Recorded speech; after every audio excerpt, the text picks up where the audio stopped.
real possibility of a compromise parliament. This coming as a result of a sugar report from a joint parliamentary committee that did not pass through, and then allegations coming out thereafter that members of parliament were possibly paid anything between, believe it or not, 10,000 to 30,000 Kenya shillings to, in a sense, block that particular report. This is what some of those, in a sense, involved or who have awareness said this past weekend about that. Let's listen in.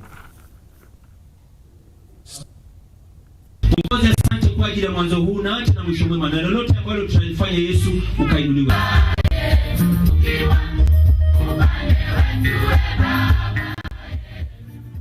All right, we apologize for that. We just wanted to get some thoughts on the same. But let me introduce my guest in studio right now. Joining me is former MP Runyenje's Njeru Kathangu to get into a little bit about this particular discussion. He knows what it feels like to have sat in that house and the pressure that comes with that, and of course he can give us a better understanding of where he thinks parliamentarians are at this moment. Thank you so much, Mheshimiwa, for finding time to be here with us today. I'm sure you've heard these allegations. Yes, I have. Let me ask you, what do you think has shocked Kenyans more? Is it the possibility that MPs took a bribe, or the amount of that particular bribe that has been shocking? What do you think? First of all, I would like to remind Kenyans that when they elect a member of parliament, he goes to that parliament for basically three things. One is to represent them. That in whatever aspirations that they have, the MP is supposed to project them, in that parliament and elsewhere that he goes. Secondly, that he is supposed to oversight in government. And oversighting that government means that he will check the government on finance and general administration. And then the third thing is to make laws, legislate. Now, where a member of parliament gets involved in anything against that, then that member of parliament is not qualified to be in that house. So if these are, okay, of course, I know the Speaker of the National Assembly has asked for investigations. Yes. Should the investigations actually prove that these acts happened, where have we gone wrong? Where has Parliament gone wrong? The question really is that if Muturi is going to oversee investigations of a member of parliament, what is the next thing that is going to happen? Because one of the things that everybody talks about is lobbying. What is this lobbying? Lobbying the member of parliament may argue that the 2,000, 10,000 or 50,000 or even a million shillings was part of the lobbying. Now, if it is part of the lobbying, it means that there is no crime. And if anybody else thinks that there is crime, it becomes very difficult to prove it in court of law. So, but what I want to say is this: the responsibility is on the member of parliament and maybe the voter. Because what it means here is this: that a member of parliament goes to that house not necessarily to represent the people, but to reap the benefits of the seat. That's what it looks like is happening. And it has happened. Remember this, that the member of parliament has been on focus for a long time in this country. And a lot of members of parliament, and I've witnessed a lot, many of them do not attend to the house business. They simply come to vote. And like some of our voters, what they say is this: if you have not given me something, I cannot vote for you. The member of parliament, some of them, believe that unless he is able to benefit from his vote, then he doesn't have to vote.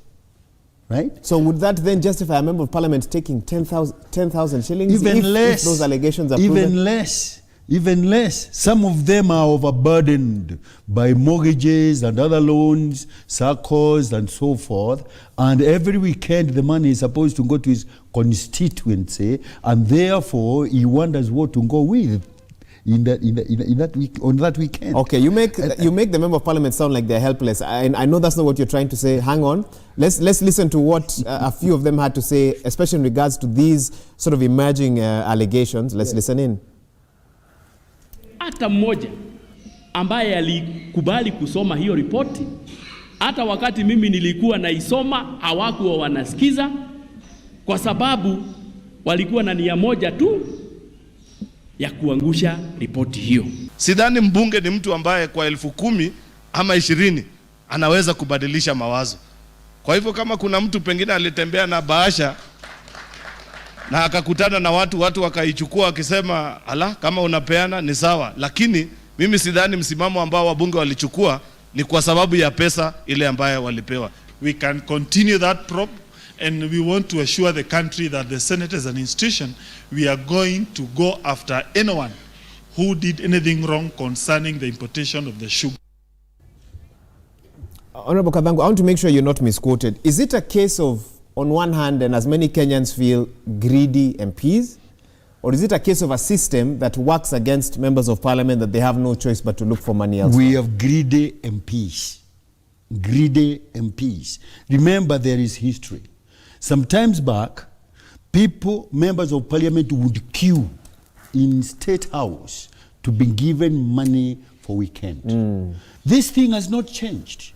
Today, we have got people in government who are receiving members of parliament almost every evening. And every member of parliament that attends to his qualms is given 100, 200,000 shillings. Rent seeking is what they are being called. Rent seeking, right? And you know, when they get back to the house, they look at the issues. In fact, some of them provoke debate in parliament so that they are bribed, right?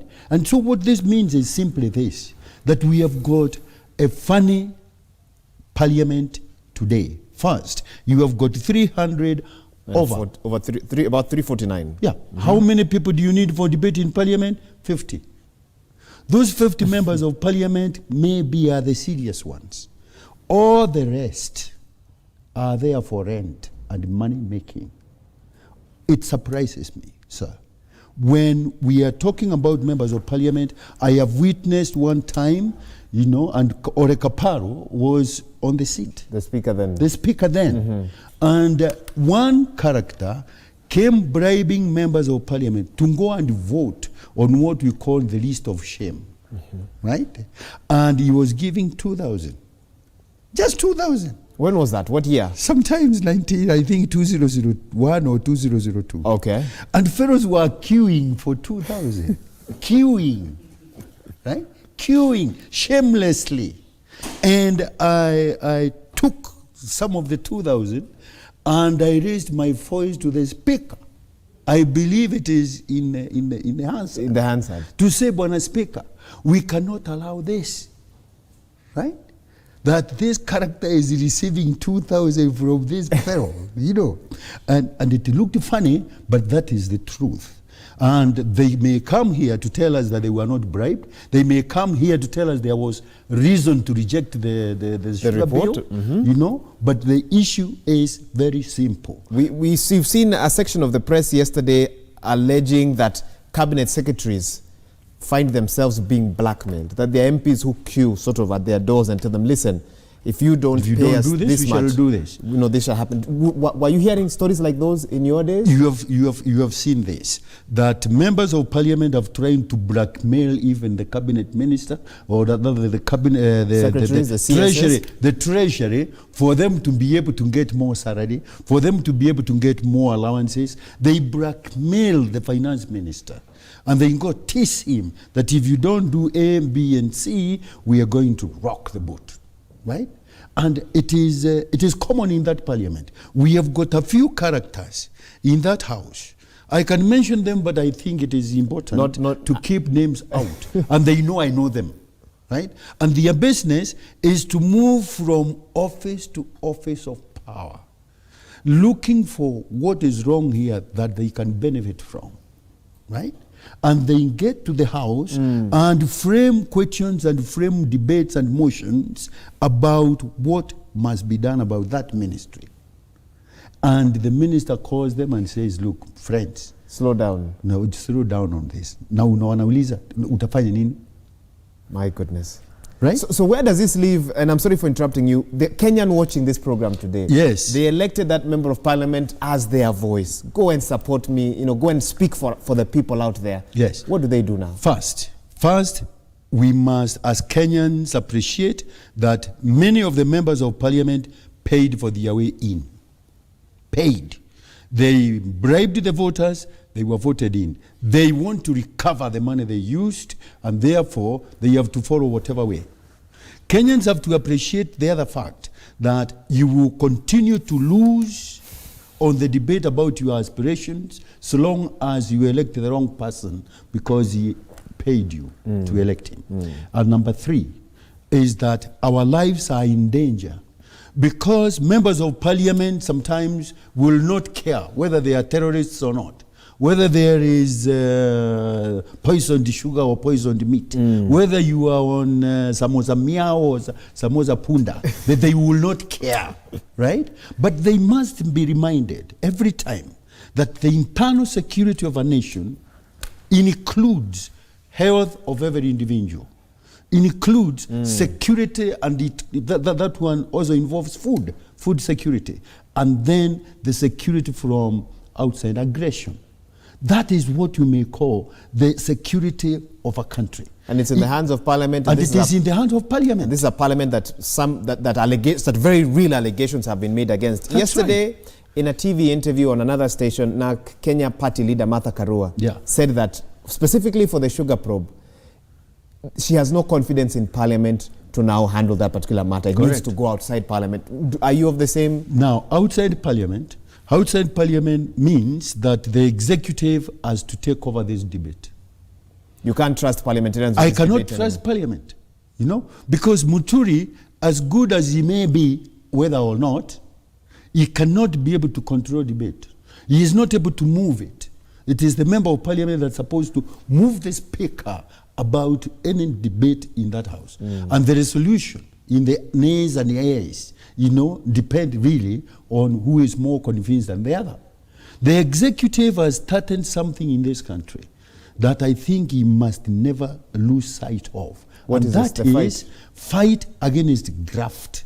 You support the president on that? I support the president on that, 100%. In fact, I am saying this, that we have fought every government in this country because of allowing riparian areas to be taken, grabbing of public land, and the corruption that we have seen in this nation. What parliament is doing is actually enhancing corruption. And therefore, when the president is thinking about all these things, he must also look at the parliament. We have got 3 arms here that must check and balance each other. There is the parliament, there is the executive, and there is the judiciary. Where parliament missteps, then the executive should be able to get in and say, listen, we have a problem here. And it is the president that has got that on us.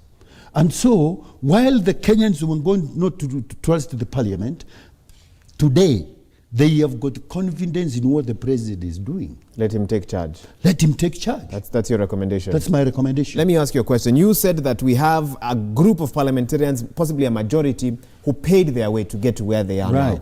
If you decided in 2022 to vie again for a particular seat, and you said you're not going to pay your way through, I lose again.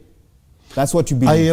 I have been on this for a long time, and I have lost most of the elections. Why? Because there is no election I've been able to spend more than 100,000 shillings myself. I cannot be able to spend more than 100,000, which come from my friends. And therefore, I watch as the seat goes. Not because of Kathangu's inability, but it's because Kathangu cannot afford and is not willing to pay for vote. Why would I pay for vote? I am getting into a business of representing my people. I can see them wallow, but I cannot assist them because there is no forum to assist them. And so I let them be. So do Kenyans deserve, and again we're talking about allegations, if these allegations are true, do Kenyans deserve that kind of leadership? No. Kenyans expect that the people they elect are going to assist them. But they take money from them. They take money from them, not because they will, to take money. Kenyans have been pushed to a corner, and that corner is the poor corner, where majority of them are not able to support their basics. And keeping a society poor is the surest way of keeping them oppressed and therefore sustaining and maintaining the elite that we have. And most of the elite understand this, that if you want to keep it, have them poor, have them drunk. Okay. You know, so if Kenyans are poor and they have got illicit brew and cheap beer, then leaders are comfortable. Would your brand of leadership fit in this current parliament right now? I think so. Because mine would be to whip them, not whip them to come, whip them out. You know, I have done it. I've done it in the past, and I believe that what Kenyans require now, you know, and I want to send this one to the civil society. Okay. It is not correct for the civil society to fight against corruption, fight against grabbing of land, fight against everything, and when an opportunity avails itself that something is being done, they keep quiet and silent in their houses.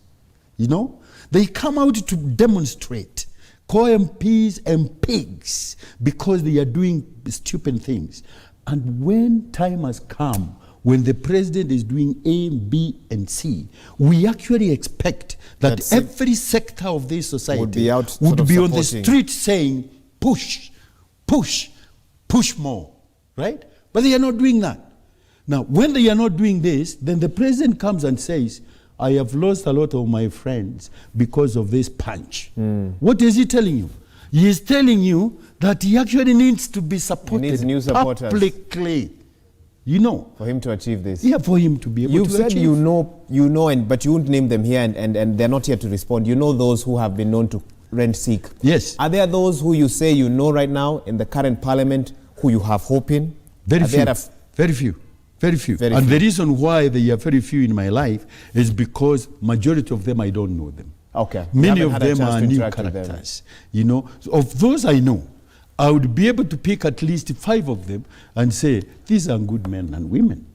Right? These are people that can be trusted. These are people that can be trusted, you know. But I also know that out of them, there are characters campaigning day and night to change their attitudes so that they can support graft.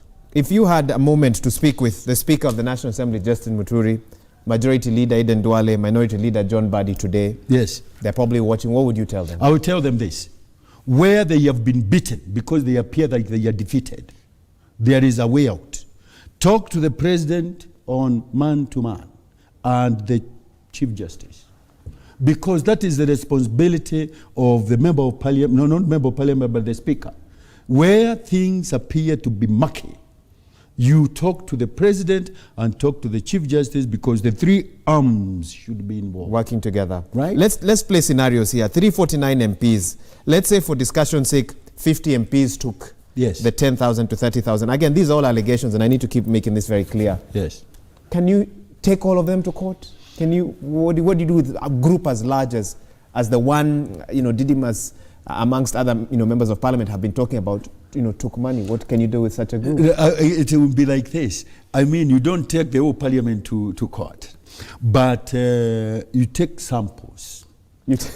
What the president has done, for example, you know, is that they have taken Southwest more, it is destroyed. They have taken UK, it's destroyed. They have gone to Kerereshu, top-notch state in this country. They have taken that. And so, what is now happening, anybody who has put up a structure on Riberian and grabbed land, they have started knocking walls themselves. They have hired tractors. Those tractors are knocking their walls now before others come. So if you pick 2-3 members of parliament who are known, and you make them pay for this. Put them in. Because they have committed crime against society. Because parliament is an elders' court. And that elders' court must not be abused. Right? So, take them in, and the rest are going to say, hey, if so-and-so has gone in, then we are in trouble. You've observed several parliaments. I'm talking about parliaments which come in every 5 years. Yes. Which one were you most proud of and why? Because it sounds like you're not proud of this one. Yes, I'm not proud of this one. One of the parliaments I was very proud of is the parliament that Charles Njonjo, and I'm mentioning him because it is historical and it is there. It's in the records. It's on record. Okay. He looked at all of them and he said, this parliament is controlled by 7 sisters. 7. Now the 7 sisters included Martin Shikuku, Waruru Kanja, Jimmy Orengo, Georgia Anyona, and those fellows.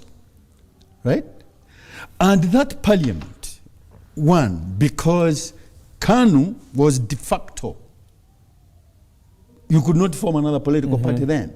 So these members of parliament were actually defending the country as individuals. And you can't see 7 sisters right now. I cannot see 7 sisters in 349 members of parliament. Right? Two, briefly. During that time, when there were no political parties, then it actually means that a lot of people did not have authority in group work. But today, you have 64 political parties in this country. Toothless. Toothless. Whether you are talking about Jubilee or you are talking about ODM, whatever party you mention and it is represented in parliament, it's not working. Because we will be talking about political parties and not individual members of parliament. Should we cut down the number? Should we cut down the number of MPs that are sort of eligible to vie the 349 positions? In fact, it was wrong for us to multiply constituencies in the first place. You only need a small number of members of parliament to be cohesive, to be coherent, to be democratic. When you bring 350 members of parliament, you are actually calling it a mob, and mobs cannot represent people. Mobs cannot represent people. No. How do we move forward? In one minute. One is that we need to rethink the constitution and laws of this nation. In fact, I support some of the grapevine words that I hear, that let us go and amend the constitution. Okay. Because the constitution was emotionally constructed and those emotions were not right for this nation. I opposed it myself. I still think that we need not more than 170 members of parliament for this country and for the Senate, which we may need. To have more than 30 members of the Senate is actually extravagant. 170 MPs and 30 senators. Finished. You have got a beautiful state, you have got a beautiful society, and the economy will be nurtured. Mheshimiwa. Thank you, sir. Thank you so much for those very strong words. I hope Kenyans are listening. I hope our leaders are listening.